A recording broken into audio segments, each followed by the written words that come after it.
Hi aspirants, welcome to do or die channel. ఇవాళ current affairs లో భాగంగా ఈ వీడియోలో మనం ఏం చూడబోతున్నామో ముందుకు వెళ్దాం. అయితే ప్రజెంట్ న్యూస్ లో సరస్వతి పుష్కరాలు అనేది ప్రజెంట్ న్యూస్ లో ఉంది. అయితే ఎప్పుడైనా సరే ఏదన్నా చాలా రోజుల గ్యాప్ తర్వాత జరుగుతున్న విషయాలు అలాంటివి, లేకపోతే ఇలాంటి ప్రొమినెన్స్ ఉన్న విషయాలు అయితే మనము డిఫరెంట్ డిఫరెంట్ ఎగ్జామ్స్ లో ఉపయోగపడుతుంది. దాంట్లో భాగంగా సరస్వతి పుష్కరాలు అనేది మనకి కల్చర్ పాయింట్ ఆఫ్ వ్యూ లోను ఇంపార్టెంట్, అలానే current affairs point of view లో కూడా ఇది ఇంపార్టెంట్. అయితే ఇది ఎక్కడ జరిగింది, దీన్ని ఎవరు ఇనాగ్రేట్ చేశారు, దీన్ని ఇక్కడ ఏంటి స్పెషాలిటీ, ఎలాంటి టైంలో దీన్ని సెలబ్రేట్ చేసుకుంటారు అనే ఇన్ఫర్మేషన్ ని మనం ఇక్కడ చూద్దాం. అయితే ఇది first Pushkara fest after formation of Telangana state. Telangana state form అయిన తర్వాత 2014లో జరుగుతున్న ఫస్ట్ పుష్కర ఫెస్ట్ అనేది ఇదనమాట. తెలంగాణ స్టేట్ లో జరుగుతున్న ఫస్ట్ పుష్కర ఫెస్ట్. కాబట్టి నేను ఆల్రెడీ చెప్పాను, ఫస్ట్ అనే పదం ఎక్కడైనా వస్తుంటే అది రాష్ట్రానికి సంబంధించిందైనా దేశానికి సంబంధించిందైనా కొంచెం ఇంపార్టెన్స్ వహించండి అని చెప్పి. నెక్స్ట్ చూడండి, it is the festival of river Saraswati that normally occurs once every 12 years. పుష్కరాలు అంటే 12 ఏళ్లకు ఒకసారి జరుగుతుందని మనందరికీ తెలుసు, కాబట్టి 12 ఏళ్లకు ఒకసారి జరుగుతుంది. ఇది సరస్వతి రివర్ లో ప్రజెంట్ జరుగుతుంది అని చెప్తున్నారు. Next, this Pushkaram is observed for a period of 12 days from the time of entry of Jupiter into మిథున రాశి. బేసిక్ గా ఈ ఫెస్టివల్ ఎప్పటి నుంచి ఎన్ని రోజులు సెలబ్రేట్ చేసుకుంటారండి? 12 సంవత్సరాలకు ఒకసారి 12 రోజులు సెలబ్రేట్ చేసుకుంటారు. 12 అని గుర్తుపెట్టుకోండి. పుష్కరాలు 12 సంవత్సరాలకు ఒకసారి వస్తాయి, ప్లస్ 12 రోజులు ఈ ఫెస్టివల్ సెలబ్రేట్ చేసుకుంటారు. ఎప్పుడు సెలబ్రేట్ చేసుకోవడం స్టార్ట్ చేస్తారు అని ఎప్పుడైతే జూపిటర్ మిథున రాశిలోకి అంటే జెమినీలోకి జూపిటర్ ఎప్పుడైతే ఎంటర్ అవుతుందో అప్పుడు సెలబ్రేట్ చేసుకుంటారు. ఇదంతా మన ఆస్ట్రాలజికల్ ఆర్ అలాంటి సిగ్నిఫికెన్స్ అన్నమాట. అసలు ఈ పర్టికులర్ పుష్కరాన్ని ఈసారి ఎవరు స్టార్ట్ చేశారంటే రేవంత్ రెడ్డి గారు స్టార్ట్ చేయడం జరిగింది. ప్లేస్ ఎక్కడ, ఈ పుష్కర్ ఘాట్ ఎక్కడ మనకి అందుబాటులో ఉంది అని అంటే భూపాల్పల్లి డిస్ట్రిక్ట్ లో ఉంది. ఘాట్ నేమ్, అక్కడ ఉండే ఘాట్ నేమ్ ఏంటి అండి? చతుర్వేద ఘాట్ అంటున్నాం దాన్ని. ఇంపార్టెంట్ ఘాట్స్ ఏంటి అంటే గోదావరి ఘాట్ కాళేశ్వరం, సరస్వతి ఘాట్ త్రివేణి సంగమం. అయితే ఇప్పుడు నెక్స్ట్ చూడండి. సో మనం ఆల్రెడీ పుష్కరాల గురించి, సరస్వతి పుష్కరాల గురించి ఉన్న బేసిక్ ఇన్ఫర్మేషన్ అది జస్ట్ మీ మైండ్ లో పెట్టుకోండి. స్టేట్ రిలేటెడ్ ఏ ఎగ్జామ్స్ అయినా మీకు హెల్ప్ అవుతాయి. నెక్స్ట్ చూడండి, సమృద్ధి స్కీమ్ గురించి రీసెంట్ గా న్యూస్ లో ఉందండి. ఏదైనా ఒక స్కీమ్, నేను ముందు కూడా చెప్పాను, ఏదైనా పాలసీ గానీ స్కీమ్ గానీ ఎప్పుడైనా న్యూస్ లో ఉంటే అది ఎప్పుడు ప్రారంభించాం ఏంటి, అసలు ఆ స్కీమ్ ఏంటి, మొత్తం ఇన్ఫర్మేషన్ మన దగ్గర ఉండాలి. ఎందుకంటే ఒక్కొక్కసారి కరెంట్ అఫైర్స్ లో ఉండే పాలసీని, ఒక్కసారి కాదండి మాక్సిమం టైమ్స్ పాలసీలో ఏవైతే స్కీమ్స్ ఏవైతే న్యూస్ లో ఉంటాయో అవే ఎక్కువ అడిగే ఛాన్స్ ఉంటది. సో ఇక్కడ ఫస్ట్ సమృద్ధి స్కీమ్ ఎందుకు న్యూస్ లో ఉంది అనే విషయాన్ని ఫస్ట్ చూద్దాము. ఏమైందంటే ఒక ఇద్దరు పర్సన్స్ రీసెంట్ గా ఏంటి అంటే ministry of information and technology వాళ్ళని చీట్ చేయడం జరిగింది. On the pretext of cheating 3 కోట్ల రూపాయలకు గాను ఒక స్టార్ట్అప్ ఉంది అని చెప్పి వాళ్ళని చీట్ చేశారనమాట. అందుకని ఈ సమృద్ధి స్కీమ్ అనేది ప్రస్తుతం న్యూస్ లో ఉంది. అయితే ఇక్కడ చూడండి, సమృద్ధి స్కీమ్ గురించి మనం బేసిక్ ఇన్ఫర్మేషన్ అనేది చూద్దాం. న్యూస్ లో ఉండడానికి కారణం ఏదైనా అవ్వచ్చు, మనకి బేసిక్ ఇన్ఫర్మేషన్ అనేది చాలా ఇంపార్టెంట్. సమృద్ధి స్కీమ్ గురించి మనం చూసుకుంటే startup accelerator of MeitY for product innovation development and growth, దాని యొక్క ఫుల్ ఫామ్ అన్నమాట. ఏమంటున్నారు? స్టార్ట్అప్ యాక్సిలరేటర్ ఆఫ్ మైటీ అంటే ఇక్కడ MEITY అని ఉందా, దీని మీనింగ్ ఏంటి చూడండి. Ministry of electronics and information technology, short form లో మైటీ అంటున్నాము. The startup accelerator of MeitY for product innovation development growth అంటే సమృద్ధి అని అర్థం అనమాట. ఇది ఒక ఫ్లాగ్షిప్ ప్రోగ్రామ్ మైటీ అనే మినిస్ట్రీకి. అయితే ఇది ఏం చేస్తుంది అంటే అండి, స్టార్ట్అప్స్ అంటే కొత్తగా మనకి అంకుర సంస్థలు ఏవైతే ఉంటాయో వాటిని ప్రోత్సహించడం, వాటిలోని ప్రోడక్ట్ ఇన్నోవేషన్ ని ప్రోత్సహించడం దీని యొక్క ముఖ్య ఉద్దేశం అనమాట. అయితే ఇక్కడ ఏం చెప్తున్నారు, ఆబ్జెక్టివ్ ఏంటో చూద్దాం చూడండి. Existing upcoming accelerators to accelerate potential IT based startup. ఇక్కడ మీరు ఒక పదాన్ని బాగా అర్థం చేసుకోవాలి. యాక్సిలరేటర్ అంటే ఎవరంటే మనం ఆల్రెడీ ఒక స్టార్ట్అప్ పెట్టేశాం, ఒక అంతవరకు రన్ అవుతుంది. యాక్సిలరేటర్ అనే పర్సన్ ఏం చేస్తారంటే ఈ ప్రోడక్ట్ ని నెక్స్ట్ లెవెల్ కి తీసుకెళ్లడానికి కావాల్సిన సర్వీసెస్ అందిస్తారు. ఆ సర్వీసెస్ ఏంటి అనేది కూడా మనం నెక్స్ట్ స్లైడ్ లో చూద్దాము. సో వాళ్ళని యాక్సిలరేటర్ అంటారు అని గుర్తుపెట్టుకోండి. వాళ్ళు ఎలాంటి రకమైన సర్వీసెస్, ఎలాంటి రకమైన ఇన్వాల్వ్మెంట్ ఉంటుంది ఆ స్టార్ట్అప్ లో అనేది మనం చూద్దాము. అయితే investment up to 40 lakhs to the startup based on the current valuation and growth stage of the startup will be provided through selected as accelerators.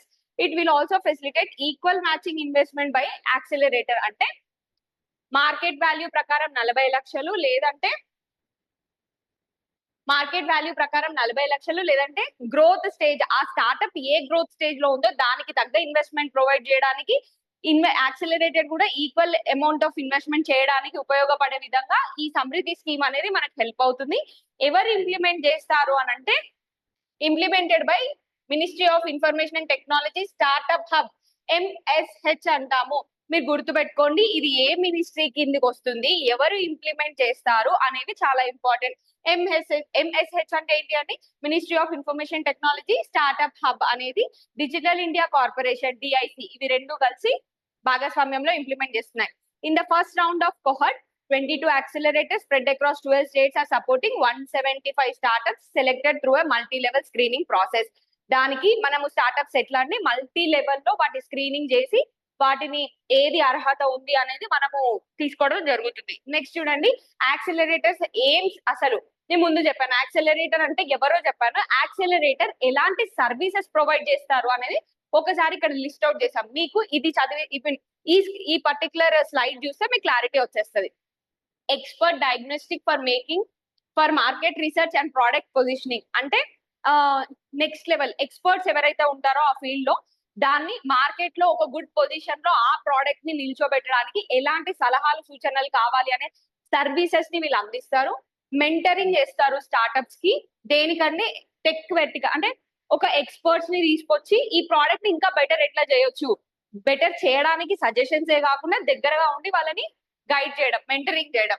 Legal assistance, ఎలాంటి విషయాల్లో లీగల్ అసిస్టెన్స్ అండి, ఇంటెలెక్చువల్ ప్రాపర్టీ రైట్స్ లో కానీ, incorporation, ఇంకా వేరే వేరే matters లో ఎక్కడైతే లీగల్ అసిస్టెన్స్ అవసరం ఉంటుందో స్టార్ట్అప్స్ కి అలాంటి సర్వీసెస్ కూడా యాక్సిలరేటర్స్ ప్రొవైడ్ చేస్తారు. Connected learning and networking through shared platform అంటే ఇలాంటి ప్రోడక్ట్స్ ఇంకెక్కడైనా ఉంటే ఒక కామన్ ప్లాట్ఫామ్ క్రియేట్ చేసి వాళ్ళ యొక్క అనుభవాన్ని మన యొక్క అనుభవాన్ని వాళ్ళతో పంచుకోవడానికి ఒక కామన్ ప్లాట్ఫామ్ క్రియేట్ చేయడం కూడా యాక్సిలరేటర్స్ చేసే పని.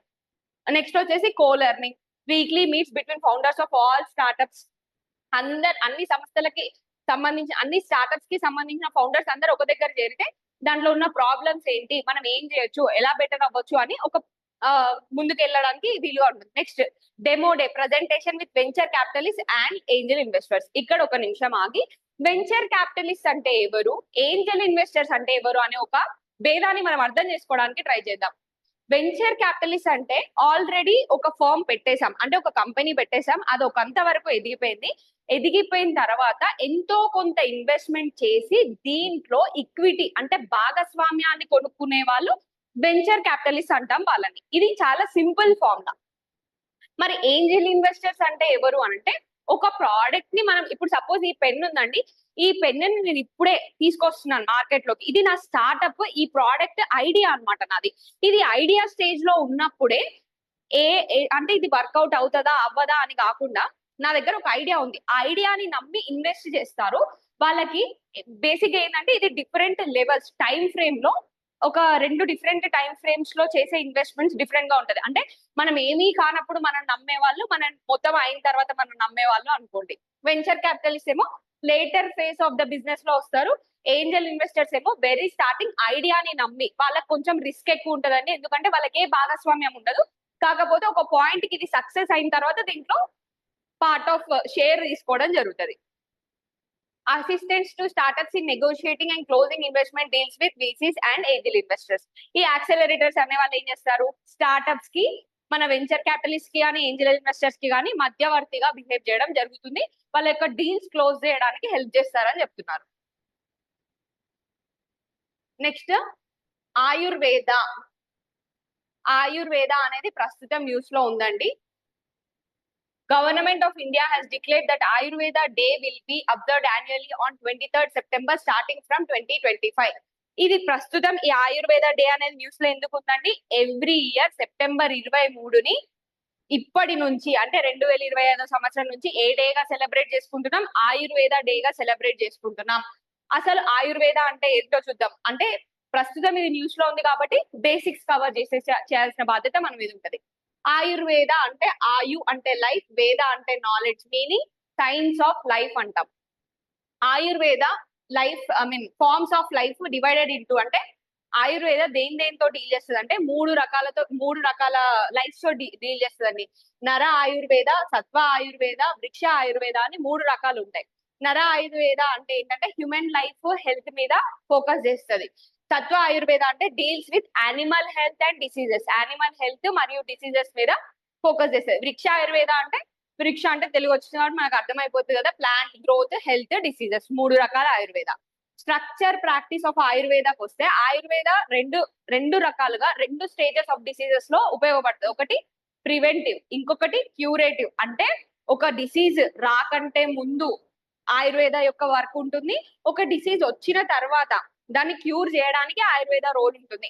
Preventive, curative with therapies adapted to individual climatic and environmental needs. Preventive aspects include strict hygiene protocols, lifestyle discipline, and seasonal regimes. Indian Medical Council Act of 1971 provides formal recognition to Ayurveda, Unani, Siddha system, ensuring standardization and regulation. Basic గా 1971 లో medical council act ఏదైతే ఉందో దాని ద్వారా ఆయుర్వేద, యునాని, సిద్ధ అనే ఈ వివిధ రకాలైన మెడికల్ సిస్టమ్స్ కి స్టాండర్డైజేషన్ అనేది రావడం జరిగింది. సో ఇక్కడ మనం ఏం చూస్తున్నాం, ప్రివెంటివ్ లో ఏం చెప్తున్నారండి, మంచి లైఫ్ స్టైల్ మెయింటైన్ చేయడము, హైజీన్ ప్రోటోకాల్స్ మెయింటైన్ చేయడం చేయాలి అని చెప్తున్నారు. నెక్స్ట్ న్యూస్ వచ్చేసి మనకి ట్రెజరీ బిల్స్ అనేవి రీసెంట్ గా న్యూస్ లో ఉన్నాయి. మనకి ఈ ఎకానమీకి సంబంధించి ట్రెజరీ బిల్స్ లేకపోతే ఒకంత వరకు ఇలాంటి న్యూసెస్ ఏం చెప్పుకోవచ్చు అంటే స్టాండర్డ్ ఎకనామిక్స్ కి సంబంధించిన క్వశ్చన్స్ ఎప్పుడైనా మనము క్లారిటీతో ఉండాలి. రీసెంట్ గా మీరు ఎగ్జామ్స్ చూసినట్లయితే అన్ని క్వశ్చన్స్ డైనమిక్ గా ఇచ్చి రెండు లేదా ఒక క్వశ్చన్ మాత్రం ఏం చేస్తున్నారంటే, నేను చెప్పేది సబ్జెక్టివ్ ఎగ్జామ్స్, రిటర్న్ ఎగ్జామ్స్ లో చెప్తున్నాను, ఆన్సర్ రైటింగ్ ఉండే సబ్జెక్ట్స్ లో మన బేసిక్స్ ని టెస్ట్ చేస్తున్నారు. ట్రెజరీ బిల్స్ అంటే ఏంటి, లేకపోతే మనకి మానిటైజేషన్ లో క్వాంటిటేటివ్ అంటే క్వాలిటేటివ్ అంటే ఏంటి, అవన్నీ మన బేసిక్స్ కి సంబంధించినవి. అంటే ప్రస్తుతం ఎకానమీలో జరుగుతున్నవి కాకుండా మన బేసిక్స్, ప్రస్తుతం జరుగుతున్న వాటిని అర్థం చేసుకోవడానికి మనం ఒక ఫౌండేషన్ కోర్స్ కంప్లీట్ చేస్తాం కదా, దాంట్లో నుంచి మన కాన్సెప్చువల్ క్లారిటీని చెక్ చేయడం జరుగుతుంది. సో ఇప్పుడు ట్రెజరీ బిల్స్ అనేది ప్రస్తుతం న్యూస్ లో ఉంది. ఎందుకు న్యూస్ లో ఉందో ఒకసారి చూద్దాం, తర్వాత ట్రెజరీ బిల్స్ అంటే ఏంటో చూద్దాం. India recently extended financial support to Maldives by renewing the $50 million treasury bills for another year through state bank of India. మూడు థింగ్స్ ఇంపార్టెంట్ అండి. ఏంటి, ఇండియా మాల్దీవ్స్ కి ట్రెజరీ బిల్స్ ఇస్తుంది. ఎంత వర్త్? 50 మిలియన్ అండి, $50 million. అయితే ఎవరి ద్వారా ఇస్తుందండి, ఎవరి ట్రెజరీ బిల్స్ అంటే స్టేట్ బ్యాంక్ ఆఫ్ ఇండియా ద్వారా ట్రెజరీ బిల్స్ ఇవ్వడం జరుగుతుంది. ఫస్ట్ మనం ఇక్కడ ట్రెజరీ బిల్స్ అంటే ఏంటో అర్థం చేసుకోవడానికి ప్రయత్నిద్దాం. ట్రెజరీ బిల్స్ అంటే ఏంటి అంటే, ట్రెజరీ బిల్స్ అంటే ఏంటి అంటే ఒక షార్ట్ టర్మ్ మనీ ఒక షార్ట్ టర్మ్ టూల్ అండి. అది బేసిక్ గా దాని ప్రైమరీ ఆబ్జెక్టివ్ ఏముంటుంది అని అంటే, ఒక ప్రామిసరీ నోట్ అనుకోండి. ట్రెజరీ బిల్ అనేది ఒక ప్రామిసరీ నోట్. బేసిక్ గా అది మనము ఇస్తాం అనమాట, గవర్నమెంట్ ఇస్తుంది, ఆర్బీఐ కూడా ఇస్తుంది. సో ఇక్కడ primary objective of the treasury bill is to meet short term financial requirements of the central government. అది ఇచ్చి మనీ కలెక్ట్ చేసుకుంటాం. RBI also issues such treasury bills under open market operations to regulate it's inflation level and spending borrowing habits of individuals. For investors, the present one of the safest investments with highest liquidity among government securities. Features: T-bills are zero coupon securities అంటున్నారు. Zero coupon securities అంటే ఈ treasury bills మీద మనకి ఎలాంటి interest రాదు అని గుర్తుపెట్టుకోండి. Meaning they don't pay interest. Treasury bills యొక్క టెన్యూర్ ఎంత వరకు అంటే, షార్ట్ టర్మ్ అని చెప్పాను కదా, 91 days, 182 days, 364 days ఇలా ఇవ్వడం జరుగుతుంది.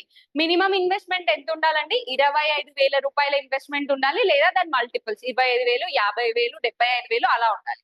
ఇష్యూ ప్రాసెస్ ఏంటి అంటే, ఆప్షన్ ద్వారా ఆర్బీఐ ఆప్షన్ కండక్ట్ చేస్తుందండి ఈ ట్రెజరీ బిల్స్ ఇవ్వడానికి, అంటే వేలం పాట. At regular intervals the auctions are held at RBI's electronic platform call e Kuber. ఇక్కడ మీరు గుర్తుపెట్టుకోవాల్సింది ఏంటి, ట్రెజరీ బిల్స్ యొక్క ఆప్షన్ అంటే వేలం పాట ఎక్కడ జరుగుతుంది? ఆర్బీఐ యొక్క ఎలక్ట్రానిక్ ప్లాట్ఫామ్ ని ఏమని పిలుస్తాం? ఈ కుబేర్ అని పిలుస్తాము, అక్కడ జరుగుతుందండి. నెక్స్ట్ మడుపు ఐలాండ్ అనేది ఒకటి న్యూస్ లో ఉందండి. మడుపు ఐలాండ్.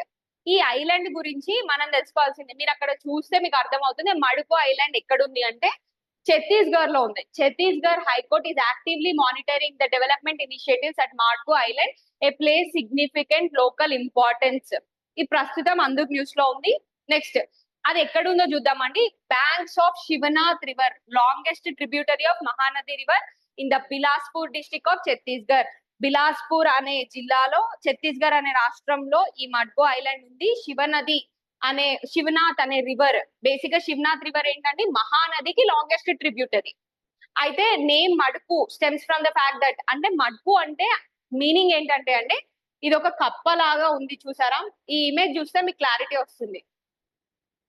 మడుపు అంటే దాని మీనింగ్ ఏంటంటే షేప్ ఆఫ్ రాగ్ అని అర్థం. Next it's an area, 24 hectares ఏరియాలో ఉంది. Madupu is properly known as Kedar Tirth.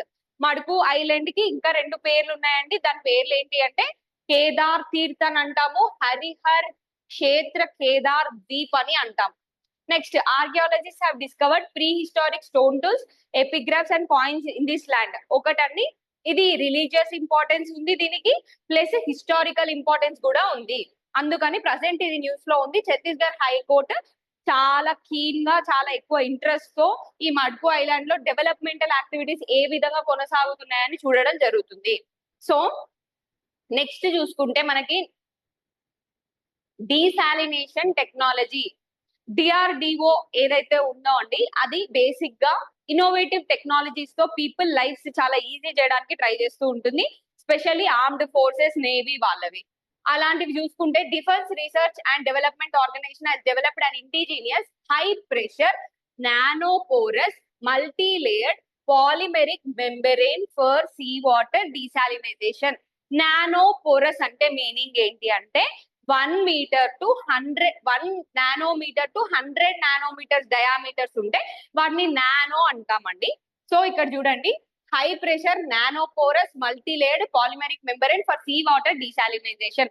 మనకి సముద్రంలో సీ వాటర్ ఏవైతే ఉంటాయో వాటిని సాల్ట్ లేకుండా వాటర్ తాగడానికి వీలుగా చేసేవి, ఆ ప్రాసెస్ ని డీసాలినైజేషన్ అంటాం. Very simple. డీసాలినైజేషన్ అంటే ఏంటండి, సాల్ట్ ని లేకుండా వాటర్ లో నుంచి చేయడమే డీసాలినైజేషన్.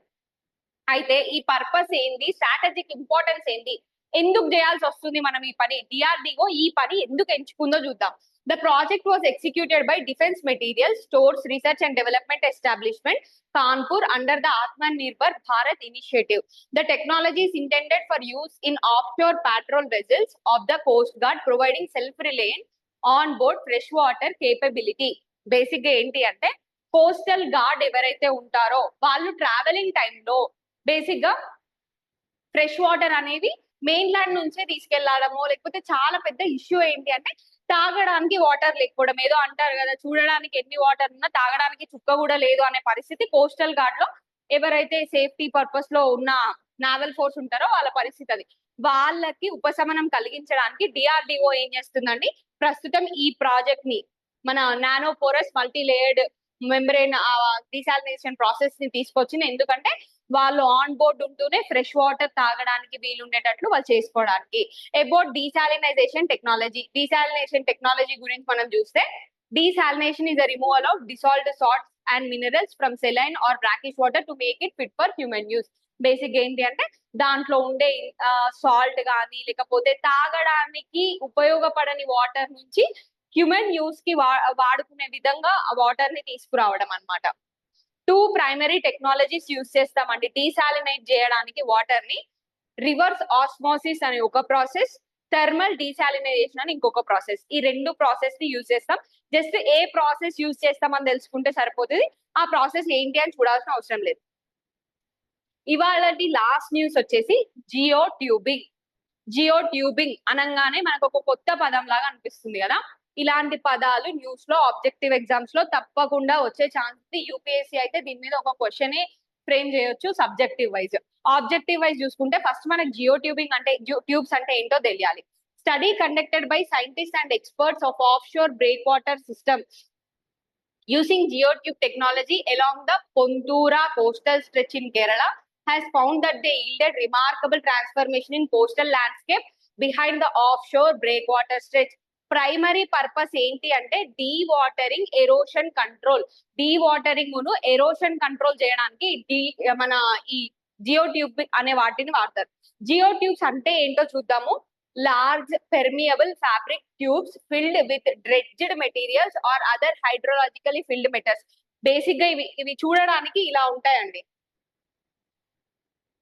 ఇక్కడ చూపిస్తున్న పిక్చర్ లో జియో ట్యూబింగ్ కనిపిస్తుంది కదా, ఇది ఏం చేస్తుంది అంటే సీ వాటర్ ఎరోషన్ ని చేస్తుంది. డీ వాటరింగ్ అంటే ల్యాండ్ లో ఉన్న వాటర్ ని అబ్జర్వ్ చేసుకొని ఆ ల్యాండ్ ని డెవలప్మెంటల్ యాక్టివిటీస్ కి పనికొచ్చేటట్టు చేస్తుంది అనమాట. అంటే వేస్ట్ అవ్వనివ్వదు, ల్యాండ్ వేస్ట్ అవ్వకుండా కాపాడి దాన్ని డెవలప్మెంటల్ పర్పస్ కోసం. Geo tube for seawalls, coastal protection, create a synthetic barrier to use along shore lines, beaches to help control erosion. అంటే ఎరోషన్ అవుతూ వస్తున్న కొద్దీ బీచెస్ అన్ని సముద్రం వల్ల ఎరోడ్ అయిపోతా ఉంటాయి అనమాట. అలాంటి పరిస్థితి కాకుండా ఈ జియో ట్యూబ్స్ వాడడం వల్ల ఏంటంటే ఎరోషన్ కంట్రోల్ అవుతుంది. డీ వాటరింగ్ అంటే ల్యాండ్ లో ఉన్న వాటర్ కంటెంట్ అబ్జర్వ్ చేసుకొని నార్మల్ మన ల్యాండ్స్ లాగా చేయడం వల్ల వాటిని డెవలప్మెంటల్ యాక్టివిటీస్ కి వాడుకోవచ్చు.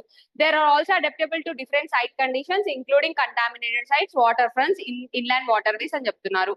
సో ఇవి ఇవాళటి కరెంట్ అఫైర్స్. ఒకవేళ మీరు ముందు కరెంట్ అఫైర్స్ ఫాలో అవ్వనట్లయితే ముందు వీడియోస్ కూడా మీరు ఫాలో అవ్వడానికి ట్రై చేయండి. ప్రతిరోజు ఇలానే మీ ముందుకి కరెంట్ అఫైర్స్ తీసుకురావడం జరుగుతుంది. అలానే మన యాప్ లోనే తొందరలోనే మనము జీపీఓ, గ్రూప్ 1, గ్రూప్ 2 ఇలాంటి రిలేటెడ్ కోర్సెస్ అన్ని లాంచ్ చేయడం జరుగుతుంది.